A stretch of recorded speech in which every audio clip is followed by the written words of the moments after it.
एक बार कोई नहीं था कबीर जी के पास, और कबीर जी स्नान करके और ठाकुर जी की सेवा के लिए, बंधुओं आज भी कबीर दास जी का द्वारा राजस्थान के मांडला में है। कबीर दास जी के शिष्य हुए निर्गुण दास जी, आज भी वहां कबीर दास जी के द्वारे पर भगवान सीताराम जी के श्री विग्रह विराजमान है, जो कबीर दास जी के सेवित हैं। यह भी एक झूठ पाखंड है कि कबीर दास जी मूर्ति पूजा के विरोधी थे। अगर वह सनातन धर्म के श्री रामकृष्ण के विरोधी होते तो नाभाजी सरीखे महापुरुष उनका चरित्र भक्तमाल में कहते क्या? वो तो कहते हैं अभिमानते न्यारे, उनके सेवित ठाकुर जी हैं। तो ठाकुर सेवा के लिए जल लेने के लिए जा रहे थे गंगा जी, तब पद्मनाभ जी ने देखा, अरे अब हमारे सामने गुरु जल लेने जाएं, छीन लिया कलश। नहीं नहीं, इतना वंचित मत करिए, हमको सेवा बताइए। ठीक है, कलश ले लिए और जल भरने को पद्मनाभ जी गंगा जी पर पहुंचे तो क्या देखा? कोड़ी भयो सेठ पुरी काशी को निवासी एक, पत्थर बंधाई चलो बूढ़ भेको गंग में, करे हाय हाय कष्ट सयो नहीं जाए अब, घाव में दुर्गंध पड़े क्रमी अंग अंग में, पूरब के पाप आज दे रहे संताप अब, करे बाप बाप को लागे नहीं संग में, भोर रे अभागे अब तो बने नहीं भागे, तेरे कर्म आए आगे पहले किए जे उमंग में। पद्मनाभ जी गंगा तट पे देखे कि एक कोई कोढ़ी है, पता चला काशी के रहने वाली सेठ हैं, उन्हें गलित कुष्ठ हो गया, गलने वाला कोढ़ हो गया है, कितने कितने शरीर की उंगली अंग गल गल के गिर गए हैं। और वह सेठ अपने दुख से बड़े दुखी, कोई दवा औषधि काम नहीं कर रही, अब इतने पीड़ा में हैं कि अपने शरीर पर पत्थर बांध करके गंगा में कूद कर प्राण त्याग करना चाहते हैं, और बार बार तड़प रहे हैं, बिलख रहे हैं और कह रहे हैं मुझे डाल दो गंगा में। स्वयं पत्थर मार रहे हैं, अपने को मरना चाहते हैं, घर वाले रोक रहे हैं उनको और वो कूदना चाहते हैं। ये तमाशा होते देखा।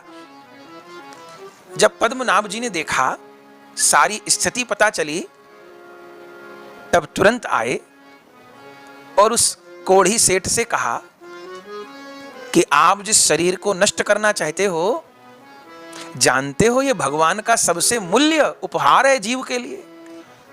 बड़े भाग मानुष तन पावा, सुर दुर्लभ सदग्रंथ निगावा, पाए न जही परलोक समारा। अरे ये तो साधन धाम मोक्ष कर द्वारा, ये सब साधनों का दाम देवता भी तरसते मनुष्य देह पाने को, आप उसको आत्महत्या के द्वारा नष्ट करना चाहते हो। उस सेठ ने कहा, महाराज अब यह शरीर किसी योग्य बचा नहीं, मुझे कोढ़ हो गया है, रात दिन पीड़ा होती है, जलन होती है, अंग गल गल के गिरते हैं, और आज तो हद हो गई। मैं बाहर बैठा था, झटपटा रहा था, उसी समय घर में जो मेहतरानी होती है साफ करने के लिए आई, मुझे देख करके उस मल साफ करने वाली, उठाने वाली उस महतरानी ने मुंह पर कपड़ा रख लिया और मुंह मोड़कर बोली, आज सवेरे इस पापी कोढ़ी का मुंह देख लिया, जाने आज रोटी खाने को मिलेगी कि नहीं मिलेगी। अब जो मल उठाने का काम करते हैं वह भी मुझको देख करके दुर्गंध मान रहे हैं, अब इस शरीर को रख के क्या करूं। पद्मनाभ जी ने कहा, देखो सेठ, जीव को जो भी ये दुख प्राप्त होते हैं,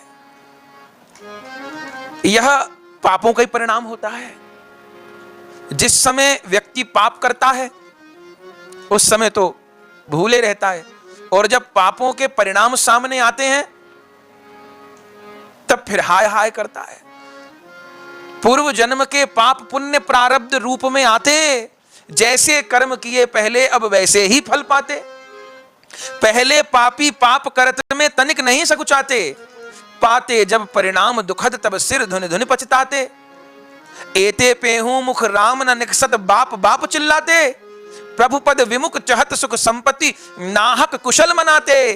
अबहू चेत अचेत अभागे मोह मोह मद माते, बिनु हरि भजन परे भव सागर पुनि पुनि गोते खाते। जो चाहत कल्याण बावरे त्याग असत जगनाते, नारायण प्रभु चरण शरण ग्रह सुहिद संत समझाते।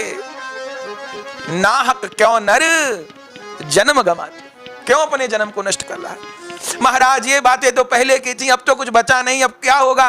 अरे कैसे नहीं होगा, जो राम नाम जीव के भव रोग का नाश कर सकता है, वह राम नाम तेरे दैहिक रोग का नाश नहीं कर सकता, खोल दो इसके पत्थर। घर वालों को कहा छोड़ दो इनको। उस कोढ़ी सेठ के शरीर के पत्थर खोल दिए गए। बंधुओं,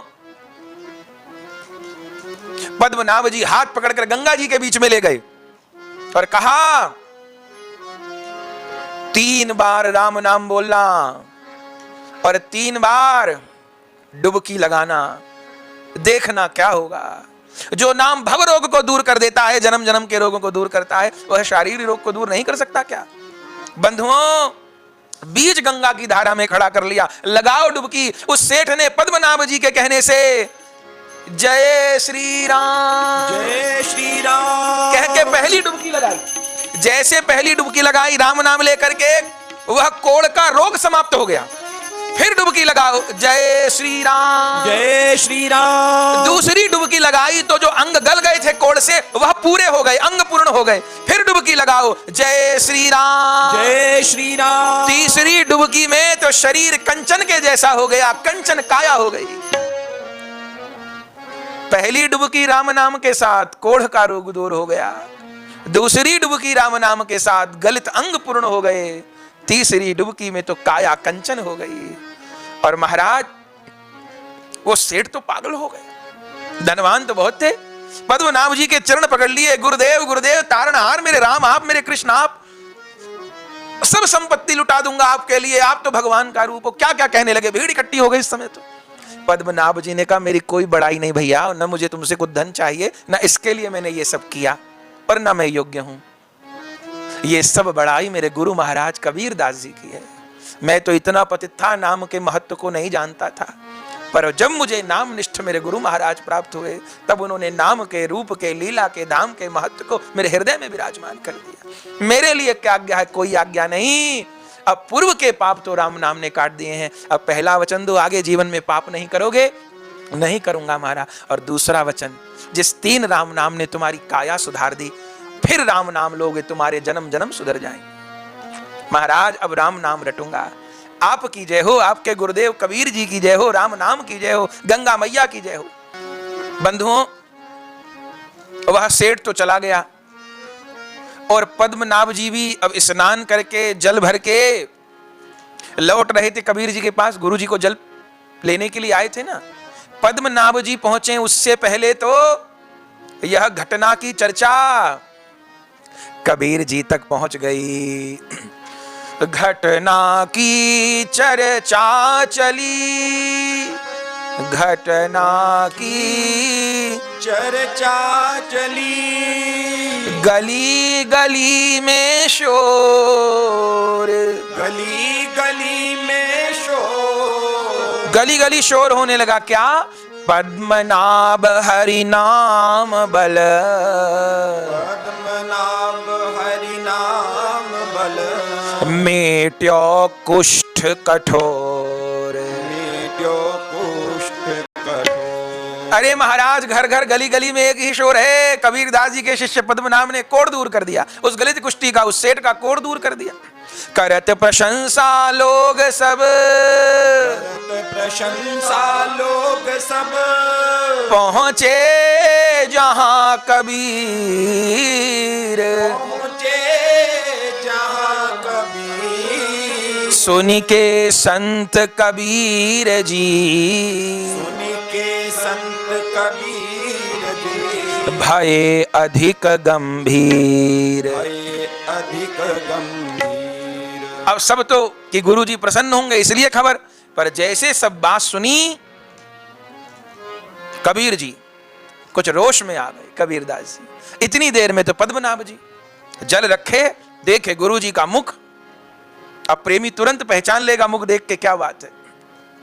चरणों में प्रणाम किया, गुरु महाराज मेरे से कोई अपराध हो गया? बड़ी वाह वाह हो रही है आपकी पूरी काशी में।